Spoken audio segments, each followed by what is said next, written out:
I just want to check that the live stream is working because I've been streaming from Zoom for the last few months. I'm now going to just test to make sure that I can just stream direct to YouTube.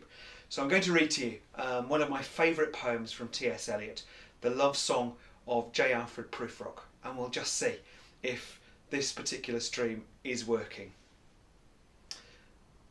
Let us go then, you and I, when the evening is spread out against the sky like a patient etherized upon a table.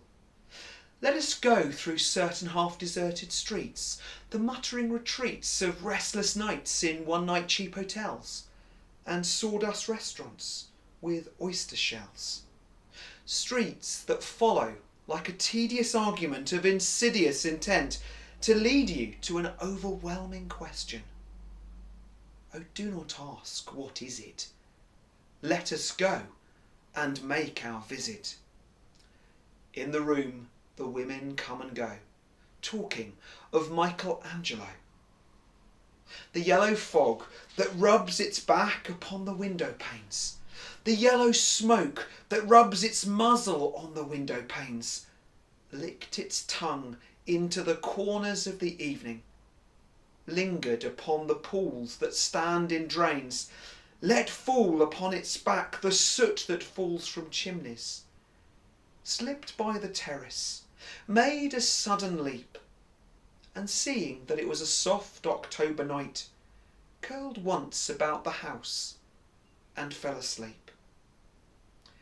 And indeed there will be time for the yellow smoke that slides along the street, rubbing its back upon the window panes. There will be time to prepare a face to meet the faces that you meet. There will be time to murder and create, and time for all the works and days of hands that lift and drop a question on your plate. Time for you and time for me, and time yet for 100 indecisions and for 100 visions and revisions before the taking of a toast and tea. In the room the women come and go, talking of Michelangelo. And indeed there will be time to wonder, do I dare? And do I dare?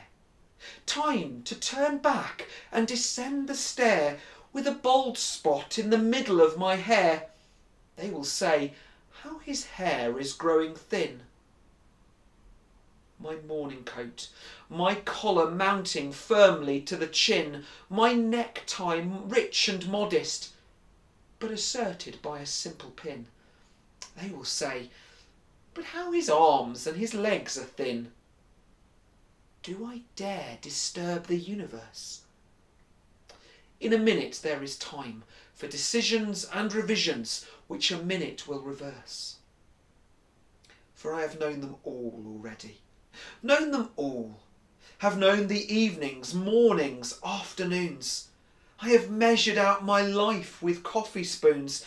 I know the voices dying with a dying fool beneath the music from a further room. So how should I presume? And I have known the eyes already, known them all. The eyes that fix you in a formulated phrase. And when I am formulated, sprawling on a pin, when I am pinned and wriggling on the wall, then how should I begin to spit out all the butt end of my days and ways? And how should I presume? And I have known the arms already, known them all. Arms that are braceleted and white and bare, but in the lamplight downed with light brown hair. Is it perfume from a dress that makes me so digress? Arms that lie along a table or wrap about a shawl, and should I then presume? And how should I begin?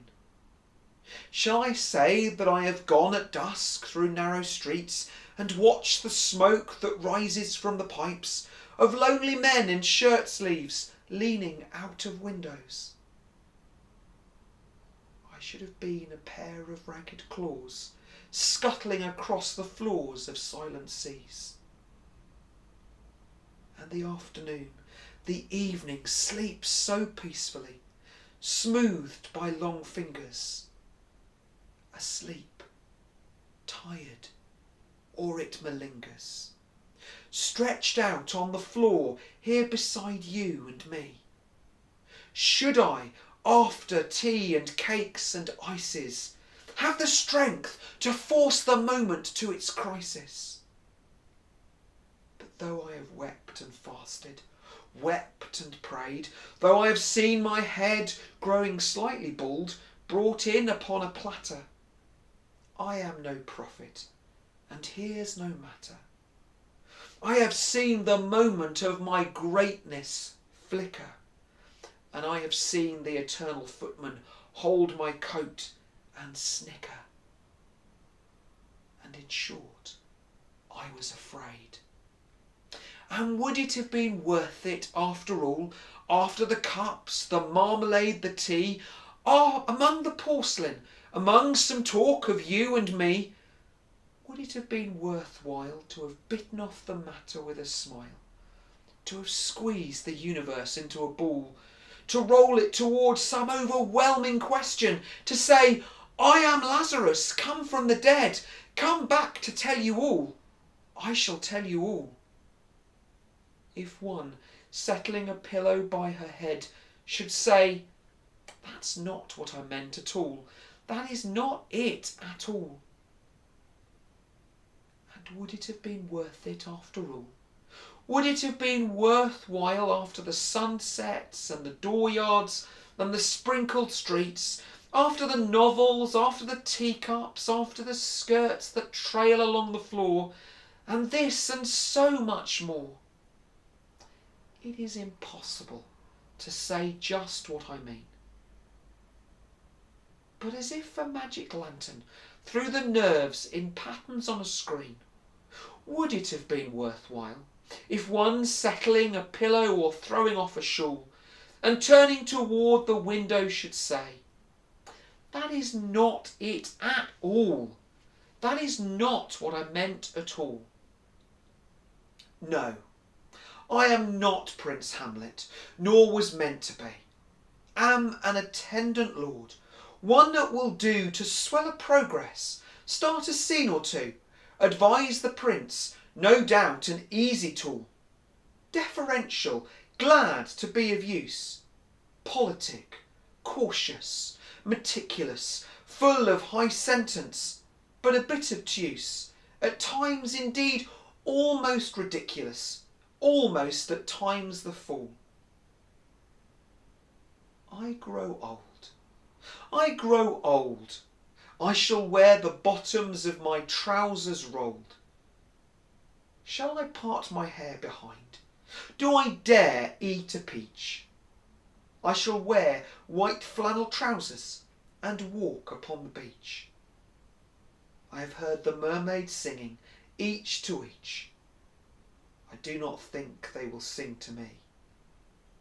I have seen them riding seaward on the waves, combing the white hair of the waves blown back, when the wind blows the water white and back.